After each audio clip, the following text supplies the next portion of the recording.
Sunday. It is November 28th. It is 11:52 a.m. in the morning. Getting a bit of a late start. For those of you who are in the U.S. and celebrate Thanksgiving like myself, happy Thanksgiving to you. I hope that you had a very pleasant weekend. So today, on this Sunday, I wanted to talk about why loving yourself is the key to leaving your body and having a better or a more beautiful experience when you're out there in the astral plane.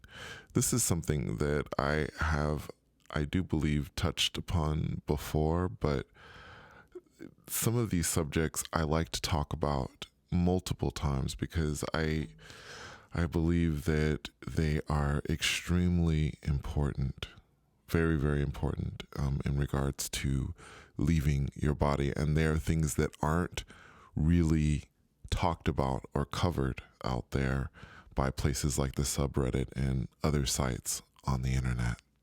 So you've heard me say this before, but I can't emphasize it enough. We are infinite. We are an infinite network of beings, and each of the beings within that network is independent of our consciousness, and yet still they are us. I've seen this in my beyond body experiences firsthand. One of my earliest experiences in the beyond body was a visit to a version of myself in an apartment with a woman that I believed I was either married to her or I lived with her. I was only able to have a glimpse of her as she was pulling out dishes out of a dishwasher. The only words I could get out were, excuse me. And I remember I stumbled on this because when I arrived in this place, I wasn't able to really get my balance, as I've talked to you about before. I've told you guys when I have done the Beyond Body that I've had at times difficulty getting my balance, which I now believe is a part of matching my frequency to wherever I happen to arrive. So I stumbled at first, and I remember saying, excuse me. It was like those were the first words that I was saying because I wanted to ask this person where I was and what actually was going on. And then there was a knock at the door. And when she answered it, I believe that the people that were there were kind of like my in-laws. And I remember walking toward the door, and as I did, the experience just suddenly ended. Now, the question you might be thinking, was that version of me actually me? Or another version of me that was completely independent of me, like another person, but was like a doppelganger or someone that just looked like me?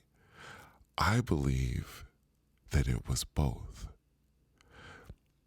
Imagine, if you will, that you're sitting in one of an infinite number of cubicles around you. Each cubicle is completely isolated from the other cubicles, and yet they are all connected. When one leaves their body or has a beyond body experience, they are able to move beyond those walls for a brief moment and perceive that infinite network if they choose to. So in other words, not just with me and my beyond body and being able to experience these physical realities, but also when you leave your body, I believe you could also go to a place where there are other versions of you, or places where there are other versions of you out there. So it's not just you involved in all this. And when I say that, I mean in life in general. I know it feels like it. I know it feels like it's you and only you that is, a part of you, but there are so many other parts of you out there. It is literally like a community of you, including your guides, by the way. I've been asked this question previously as well about who and what guides actually are.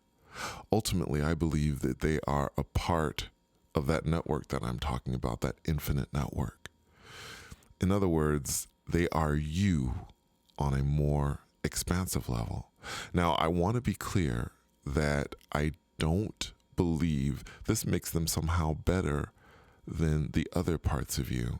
There may have been a time where I would have believed that was the case, but as I talked with you previously, when I was talking to you about, vibrational frequencies, higher, lower, whatever, higher beings or lower beings, I am getting away from all of these things and these judgments about beings. They're simply different. Nothing is higher or lower. They're just different. But that's my opinion. Those are my thoughts. Learning to love yourself begins with loving every part of you equally. That means loving the parts that aren't always positive, the parts that are jealous of others or feel the desire to punch someone in the face because they're annoyed. Now, of course, I would never advocate for anyone to act on those feelings, but certainly those of you out there, you understand what I mean by this. Or the other part that I'm talking about now is that frightened part that is uncertain about the future or simply wants to hide from your problems. They all deserve your love, but it's not an easy process, and one must work toward it every single day. But the benefits, for me at least, have been amazing. The clarity of what my subconscious wants to tell me when it reaches out to me in my dreams. The ability to hear clear responses to questions I have about what's happening in my life, and more importantly, trusting those responses. I mean, being able to close my eyes, and when I'm having problems, or if I'm having, maybe difficulty making a decision, reaching out to myself and asking, do you think that this is the best decision to make? Because ultimately, my belief is that you can go out and get opinions from others, but in the end, you have to trust yourself. And by the way, who do you think is running the show when it comes to astral projection? It's you. And the better your relationship is with yourself, the more effortless it will be to reach that in-between state and separate from your body. Loving yourself also means trusting yourself, and that ability when you're out there in the astral plane is so very, very essential. I know it's not easy. My journey is an example. For so many years, I was so angry with myself because of the accident I had. For those of you who have listened to my channel for a while and have watched many of my videos, I did have a video on the time that I was in the hospital and going through what I went through after the accident that I had that almost cost me my life. It was terrible.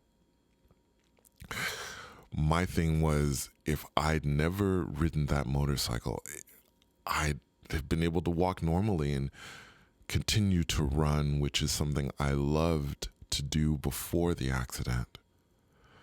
Slowly, I began to pull back, though, and look at the bigger picture. As painful as it was, if it weren't for that accident, I wouldn't be speaking with you right now. It's not over, though. Forgiving myself at times continues to be a struggle, but I also continue to make progress. I do my best, and that's all I think anyone can do.